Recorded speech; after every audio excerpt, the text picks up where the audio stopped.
wabarakatuh. Perkenalkan, nama saya Cynthia Putri Ilohuna. Saya dari kelas MPI 5B, jurusan Manajemen Pendidikan Islam, perwakilan dari kelompok 8. Di sini kami akan membahas materi kami, yaitu tentang etika dan protokol dalam public relation. Pada materi ini kami membahas 3 submateri, yaitu yang pertama membahas tentang ihwal etika public relation, yang kedua yaitu membahas tentang etiket public relation, dan yang ketiga yaitu membahas tentang protokol public relation. Di sini saya akan membahas submateri pertama, yaitu tentang ihwal etika public relation. Ihwal etika public relation sebagai pedoman baik buruknya perilaku. Etika adalah nilai-nilai dan asas-asas moral yang dipakai sebagai pegangan umum bagi penentu baik buruknya perilaku manusia atau benar salahnya tindakan manusia sebagai manusia. Secara umum, etika berkenaan dengan nilai yang memberikan pedoman kepada seseorang, organisasi, atau masyarakat untuk membedakan yang benar dan yang salah, adil dan tidak adil, serta kejujuran dan kebohongan. Tindakan seseorang tidak hanya diukur oleh hati nuraninya, tetapi juga norma dan nilai yang berlaku dalam masyarakat. Etika pribadi dan organisasi dipengaruhi oleh berbagai faktor seperti budaya, agama, dan pendidikan.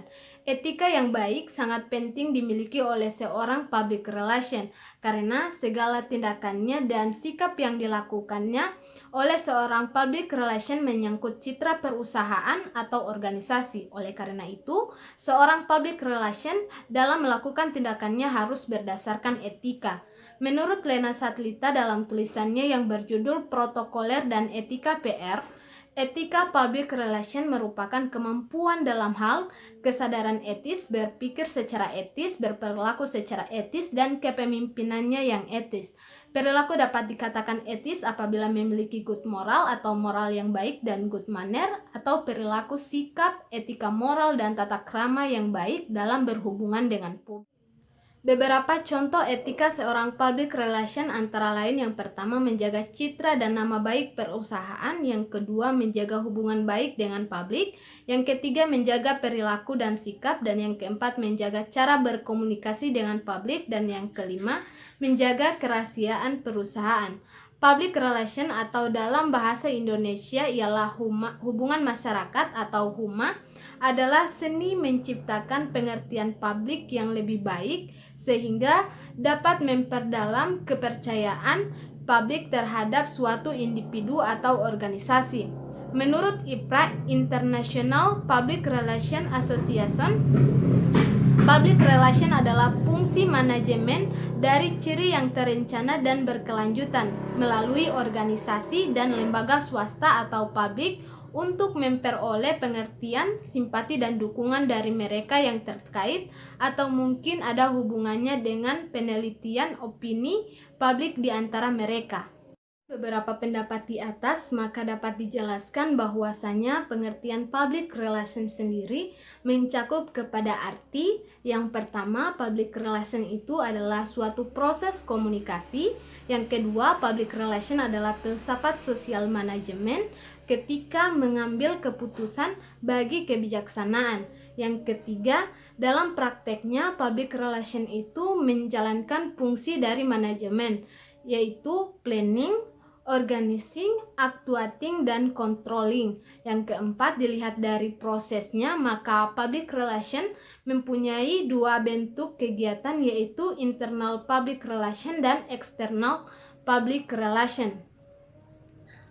Sedangkan fungsi public relation diantaranya dikemukakan oleh Bertrand R. Candevielle yang dalam bukunya yang berjudul Public Relation Principle and Problem mengemukakan bahwa terdapat 3 fungsi utama public relation, yaitu yang pertama, mengabdi kepada kepentingan umum, yang kedua, memelihara komunikasi yang baik, yang ketiga, menitik beratkan moral dan tingkah laku yang baik. Demikianlah presentasi dari saya. Materi selanjutnya akan dilanjutkan oleh rekan saya. Assalamualaikum warahmatullahi wabarakatuh. Nama saya Mertawati Abdullah. Selanjutnya saya akan menjelaskan tentang etiket dalam public relation. Secara etimologi, etika berasal dari bahasa Yunani taeta, yakni bentuk jamak dari ethos yang berarti watak, kesusilaan atau adat kebiasaan. Etika biasanya berkaitan erat dengan perkataan moral yang merupakan istilah dari bahasa Latin, yakni mos dan mores, yang berarti adat kebiasaan atau cara hidup seseorang dengan melakukan perbuatan yang baik dan menghindari hal-hal atau tindakan yang buruk. Etika dibedakan dengan kata etika dan etiket, di mana etika berarti kumpulan azas atau nilai yang berkenaan dengan akhlak atau nilai mengenai benar dan salah yang dianut oleh suatu golongan atau masyarakat. Sedangkan etiket berarti tata cara atau adat, sopan santun dalam masyarakat beradab untuk memelihara hubungan baik sesama manusia. Karenanya, etiket sangat terkait dengan peradaban yang mencerminkan keadaan masyarakat yang telah mencapai taraf maju, baik dalam ilmu pengetahuan, industri, maupun tata laksana sosial. Bila etika berkaitan dengan penilaian benar atau salah, dan baik atau buruk yang dilakukan dengan sengaja, maka etiket lebih merupakan suatu predikat penilaian keberadaban individu dalam kehidupan kesehariannya. Dalam penggunaan sehari-hari tidak jarang terjadi kekeliruan dalam penggunaan kata antara etika dan etiket. Dalam Kamus Besar Bahasa Indonesia mencatat ada dua pengertian tentang etiket. Yang pertama, etiket adalah secari kertas yang bertuliskan nama dan sebagainya yang diletakkan pada kotak. Yang kedua, etiket adalah aturan sopan santun pergaulan. Jadi, dari pemahaman yang didasarkan pada Kamus Besar Bahasa Indonesia yang di atas, etiket merupakan suatu hal penting dari dalam pergaulan masyarakat yang bertingkat-tingkat.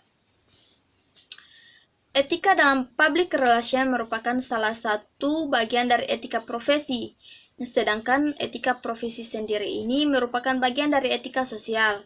Jadi, dapat disimpulkan etika public relation merupakan bagian dari etika sosial yang memberikan penekanan pada hubungan antara manusia dengan sesamanya yang memiliki profesi yang sama. Tujuannya yaitu supaya ada kerjasama yang baik dan keselarasan antara individu yang satu dengan individu yang lainnya dalam satu profesi.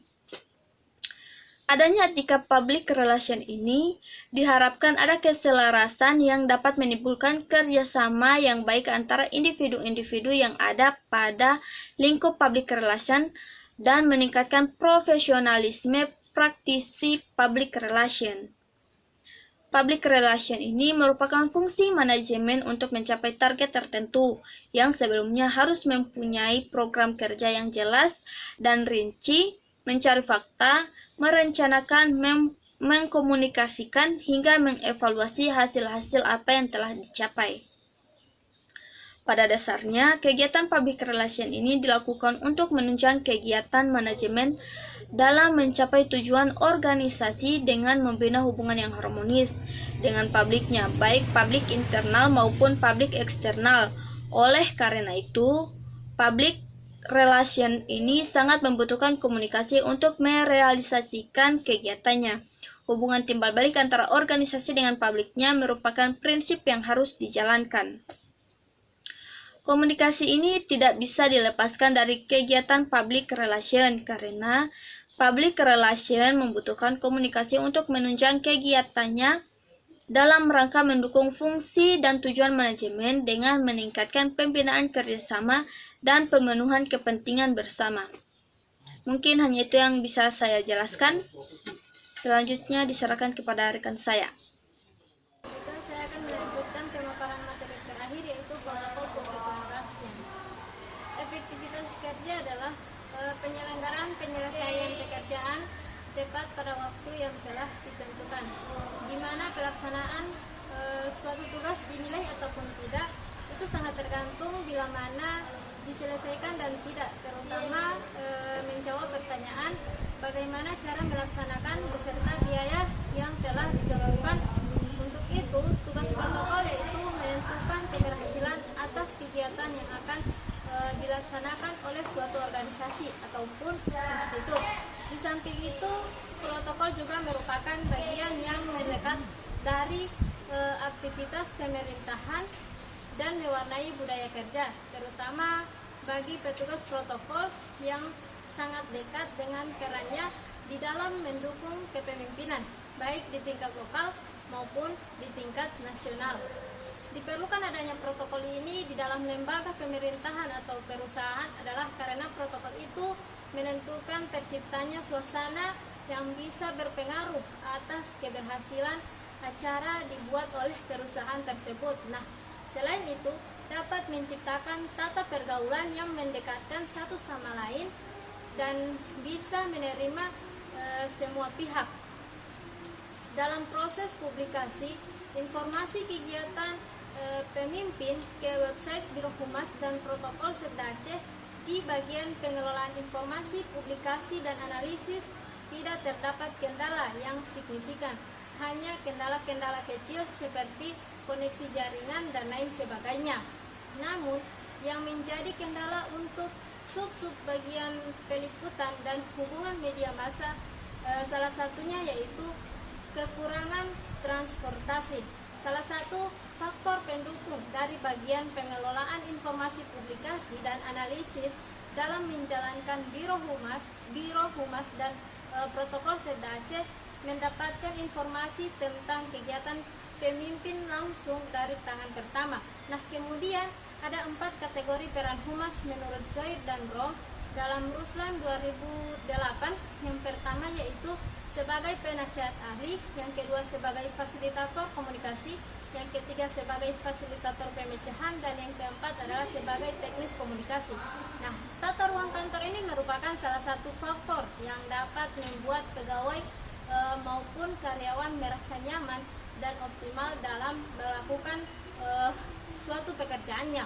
Nah, ruang subbagian humas dan protokol yang tergabung dengan subbagian tata usaha ini cukup menjadi masalah bagi keduanya. Masalah tersebut seperti banyaknya dokumen yang diletakkan tidak sesuai tempatnya dan penataan meja dan kursi.